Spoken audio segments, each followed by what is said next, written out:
So, integration.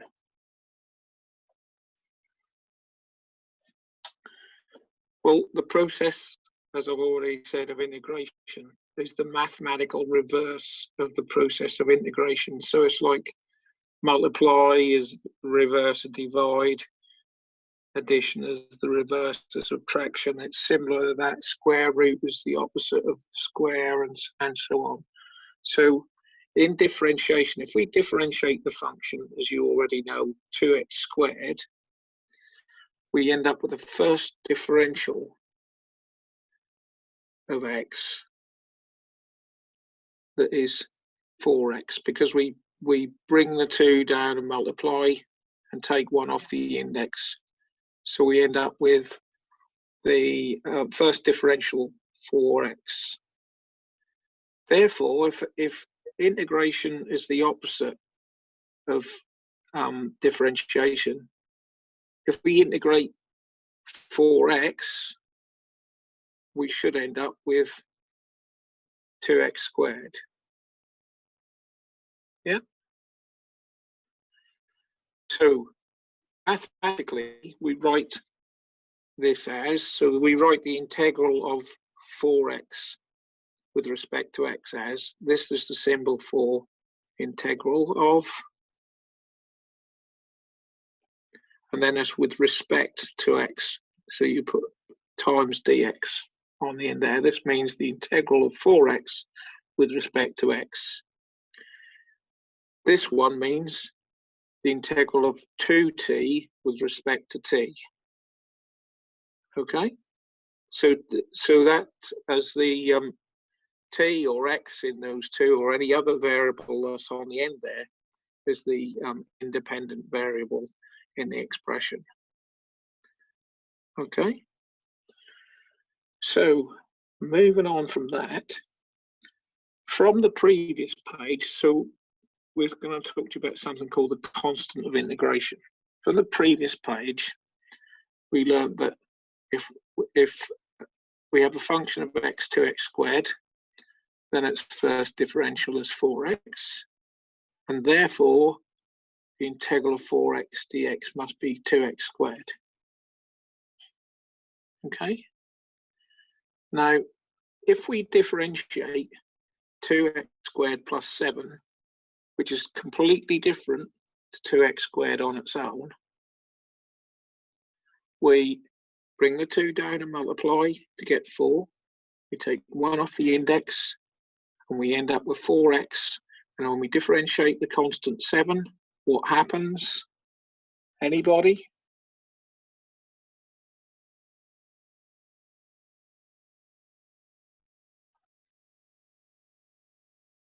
It disappears.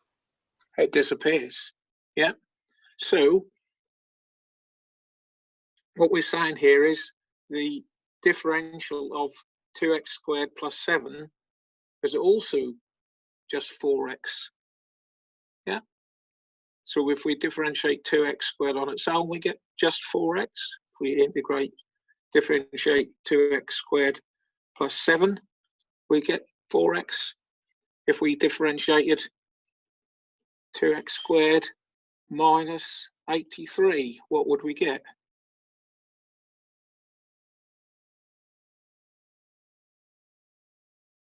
Bring the 2 down, multiply, 4x, constant disappears, 4x.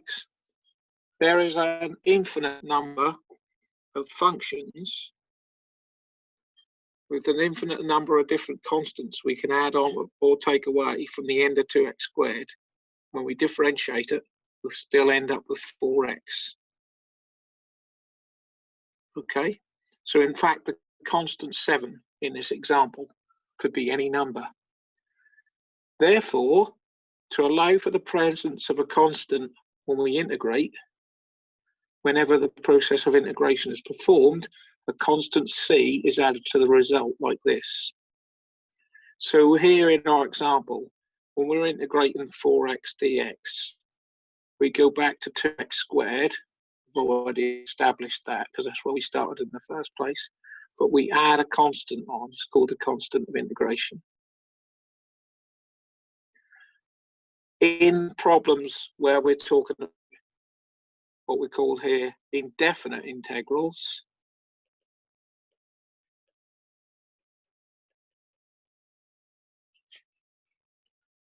then there's always a constant c to be added to the end after we've integrated. And we cannot find that constant c without more information about the function. And there'll be more about that next week. Okay.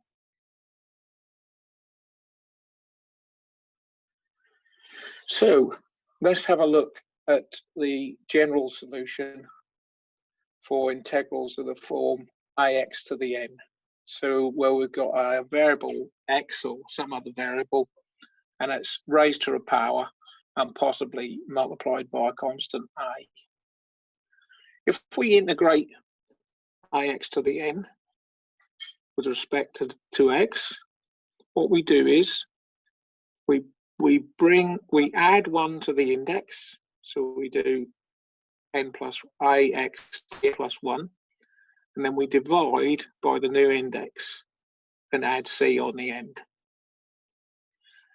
The rule is true when n is fractional, 0, or a positive or negative integer, with the exception of n is equal to -1.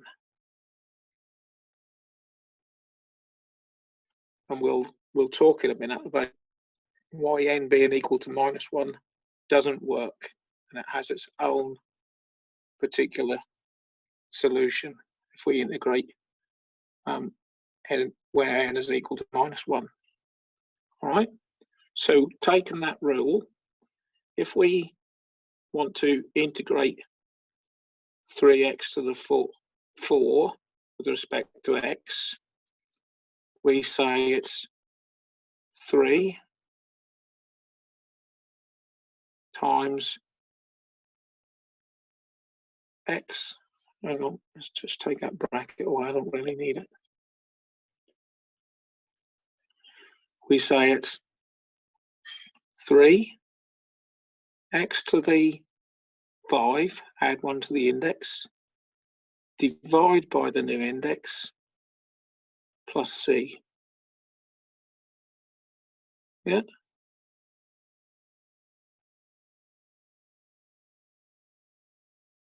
And just as a check, if you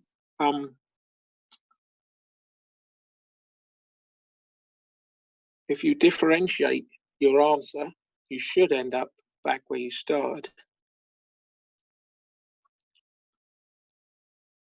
So just changing the color.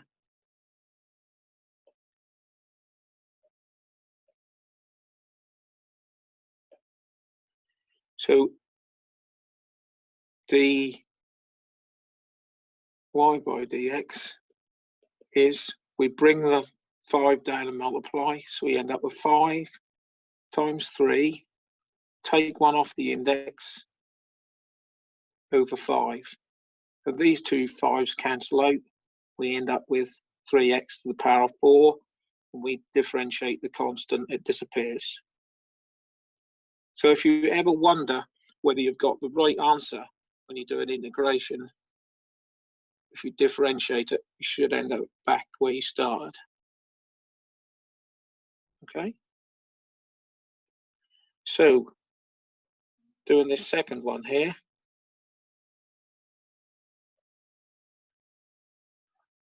what do you think we need to do to that before we can integrate it?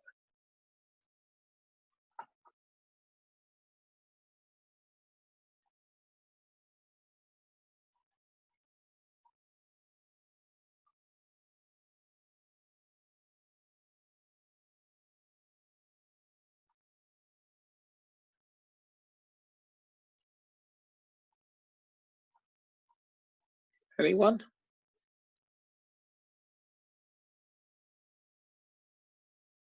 We need to get the x squared on top. So how would we write that?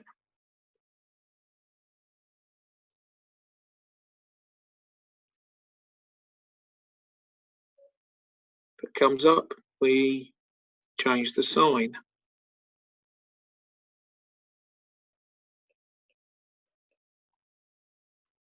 now we can add 1 to the index, so it's 2 x to the minus 1, and divide by the new index,